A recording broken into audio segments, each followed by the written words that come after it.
Fala, galerinha da Bio! Nossa aulinha de hoje nem precisa falar, né, gente? É sobre o coronavírus. A epidemia, ela se alastrou bastante no mundo, já são mais de 200 mil casos de Covid-19 no mundo inteiro. Na Itália, só hoje, mais de 300 mortes foram anunciadas pelo Covid-19. Aqui no Brasil, já chega perto do número de 300 casos confirmados. E a quarta morte no Brasil foi confirmada hoje. Mas o nosso vídeo, a nossa aula não vai ser sobre a epidemiologia da doença ou medidas preventivas. A nossa aula de hoje foi feita pensando nos alunos que vão prestar vestibular esse ano, fazer o Enem e que vão ter que saber informações sobre o ciclo de vida dos vírus, em especial dos vírus de RNA cadeia positiva, que é o caso do Covid-19, os coronavírus. Beleza? Esse é o Interbio Online, um curso de biologia feito especialmente para vocês. E eu me chamo Barninho Bio, o Barney da biologia.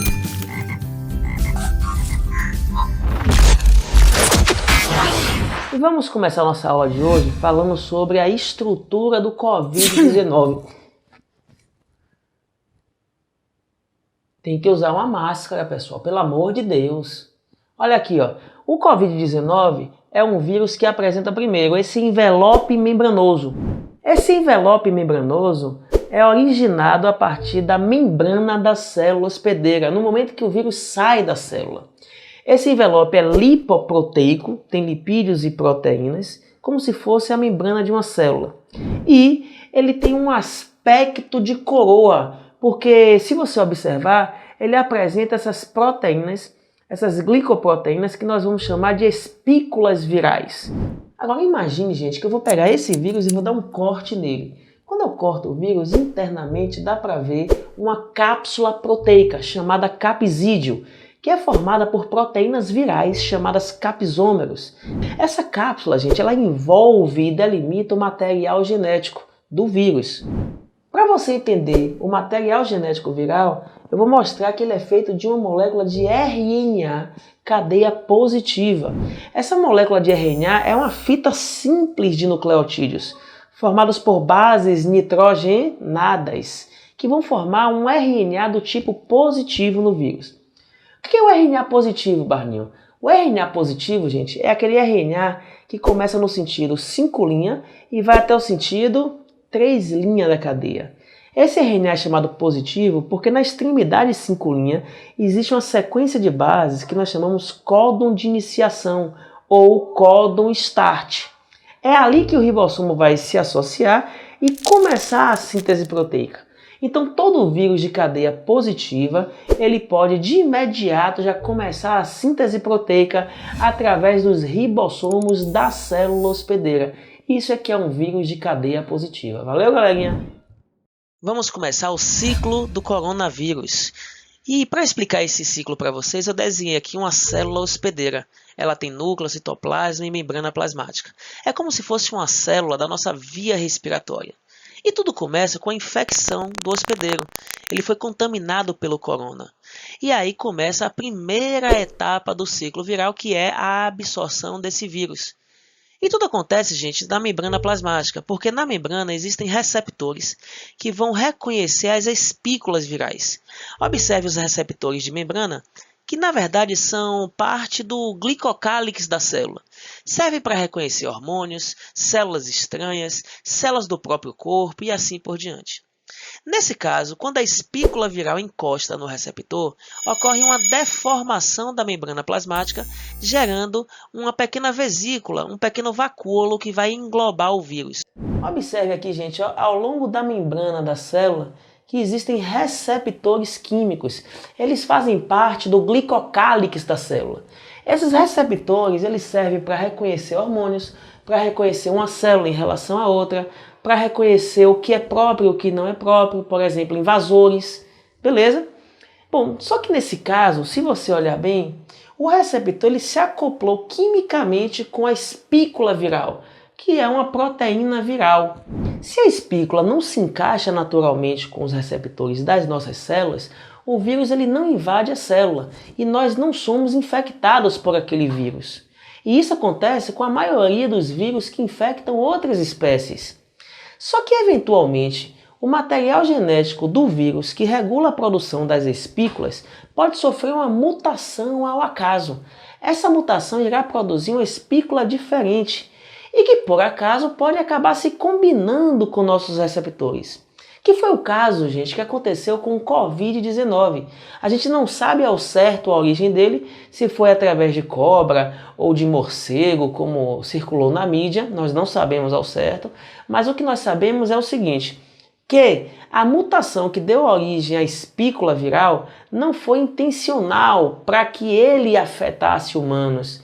Ela foi uma mutação ao acaso. E que, coincidentemente, pelo contato das pessoas com os animais, acabou se combinando com os receptores químicos da nossa membrana. E aí esse vírus, que não causava virulência, ou seja, não causava doença na espécie humana, passou a causar.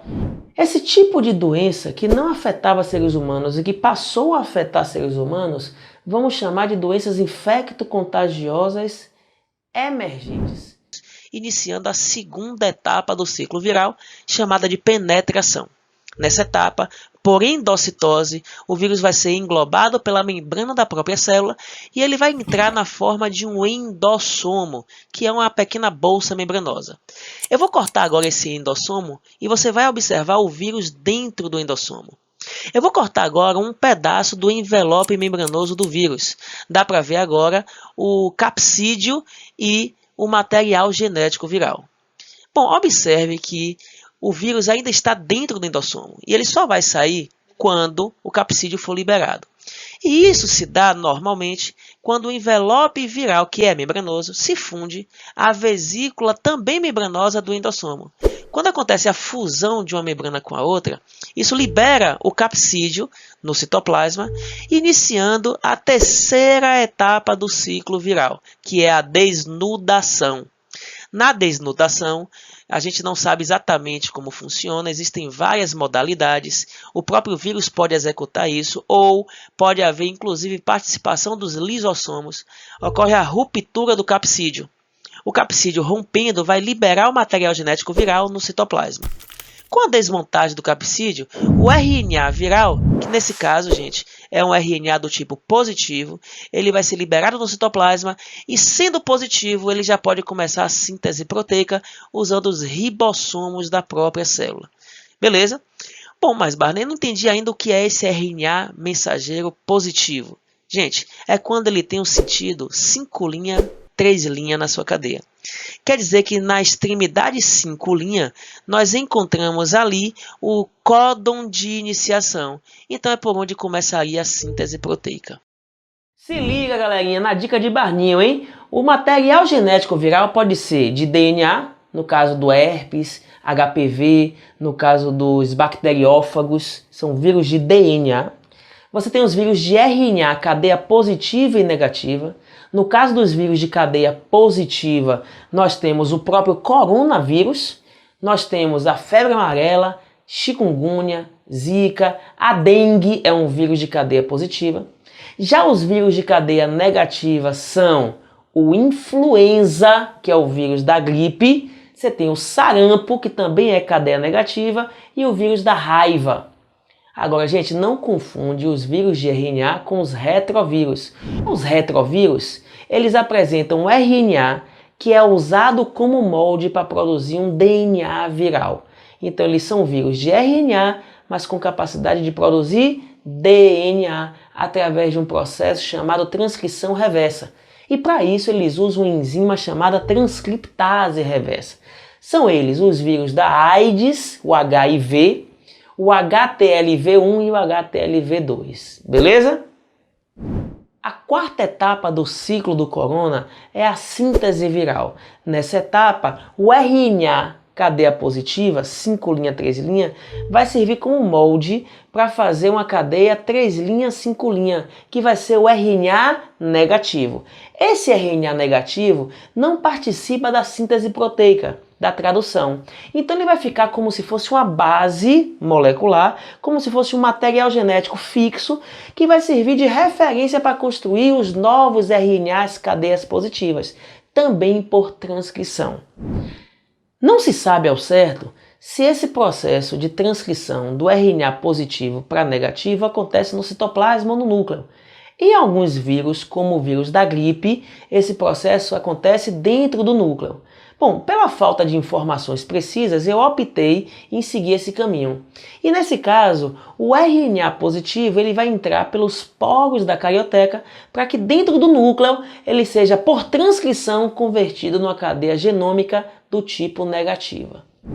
O RNA positivo, então, ele vai entrar pelos poros da carioteca e vai chegar dentro do núcleo, onde ele vai sofrer a ação de uma enzima que vai pegar esse RNA positivo e fazer uma transcrição, produzindo uma cadeia de RNA negativa. Observe que a cadeia negativa ela tem o sentido 3', 5'. Beleza? Ela não serve para fazer síntese proteica. Agora, ela serve de base para que a enzima volte, no sentido contrário, para fazer novas moléculas de RNA do tipo positivo. Lembre, gente, que na transcrição, a molécula que está sendo produzida, ela será produzida sempre no sentido 5', 3'. Então, a enzima vai colocando o nucleotídeo sempre nesse sentido, 5', 3'.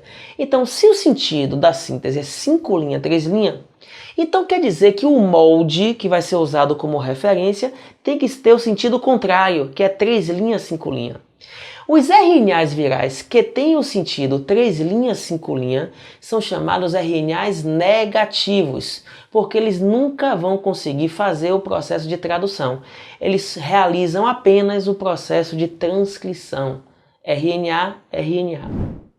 E isso acontece milhões de vezes, até que no núcleo vão se formar milhões de RNAs positivos. Eles vão sair do núcleo, passando pelos poros da carioteca, e de volta ao citoplasma começa agora a tradução a partir dos ribossomos da própria célula hospedeira. O ribossomo se acopla na extremidade 5' e desliza, fazendo a tradução da mensagem até a extremidade 3'. A síntese de proteínas nesse caso não foi de proteínas da célula, apesar do ribossomo ser o ribossomo celular. As proteínas produzidas foram virais, porque a mensagem genética era de um RNA viral. Após a síntese das proteínas virais, vai começar a quinta etapa do ciclo, que é a fase de montagem e de maturação dos novos vírus. Nessa etapa, um grupo de proteínas produzidas migra para a membrana para formar as espículas virais, enquanto que o outro grupo se organiza em torno dos RNAs positivos produzidos e formam novos capsídeos, formando assim novos vírus. A partir daí se inicia a sexta e última etapa do ciclo viral, que é a liberação dos novos vírus. Nessa fase, o capsídeo ele vai encostar na membrana e vai ser exocitado da célula. Quando o capsídeo sai da célula, ele sai envolto por um pedaço da membrana do hospedeiro. E esse pedaço de membrana, que não é do vírus, vai cobrir o vírus e formar o envelope membranoso viral. Observe que a membrana plasmática, nesse momento, já apresenta as espículas virais que irão garantir a infecção do futuro hospedeiro. E para finalizar nossa aulinha de hoje, eu queria mostrar para vocês uma relação que existe entre a evolução do coronavírus e o sistema de saúde pública. Lembre, galera, que o Covid-19 tem uma letalidade em torno de 4%. E está longe de ser o vírus mais letal. Ele também se propaga muito, mas está longe de ser o vírus que tem maior propagação. Porém, como a população no mundo não tinha contato com essa variedade do vírus, acontece que o avanço do número de casos, sem que haja contenção da população, vai acabar passando em muito o teto do sistema de saúde. Isso vai causar um caos social, vai causar um caos no sistema público de saúde. Não só o sistema público, o sistema privado também vai ser afetado. Observe, gente, a evolução do coronavírus sem que ocorram medidas protetivas de circulação da população. Observe que vai ser um caos social, como aconteceu na Itália, por exemplo, como aconteceu em vários países da Europa, na própria China, que não estava preparada para a infecção. Então, qual é o objetivo da Organização Mundial de Saúde e dos países que estão sendo acometidos por essa pandemia? O objetivo é conter a população o máximo possível para poder tentar achatar a curva na evolução do quadro da doença. Com o achatamento da curva, é possível que ainda o número de casos seja maior do que a capacidade de suporte do sistema de saúde. Então a orientação que a gente dá para vocês é que vocês cuidem da família de vocês, principalmente se tem fator de risco no ambiente familiar, como idosos, pessoas transplantadas, pessoas que têm um tratamento oncológico em curso, ou seja, pessoas que têm algum grau de depressão do sistema imunológico e por isso com dificuldade de manter a saúde em dia. São as pessoas mais afetadas pelo Covid-19. Então, galerinha, nossa aula chegou ao fim. Eu sei que aquele ciclo viral teve muita informação ali. Eu sei que você não conseguiu dominar tudo de uma vez só. Você vai pegar esse vídeo e assistir quantas vezes for necessário. Você pausa, você anota as informações mais importantes. Não deixe de fazer isso, porque com certeza esse assunto vai cair nos vestibulares agora do meio do ano, ou no Enem, ou até mesmo nos vestibulares do final do ano. Isso se os vestibulares não forem adiados. Valeu? Esse é o Interbio Online, um curso de biologia feito especialmente para vocês. E eu me chamo Barninho Bio, o Barney da biologia.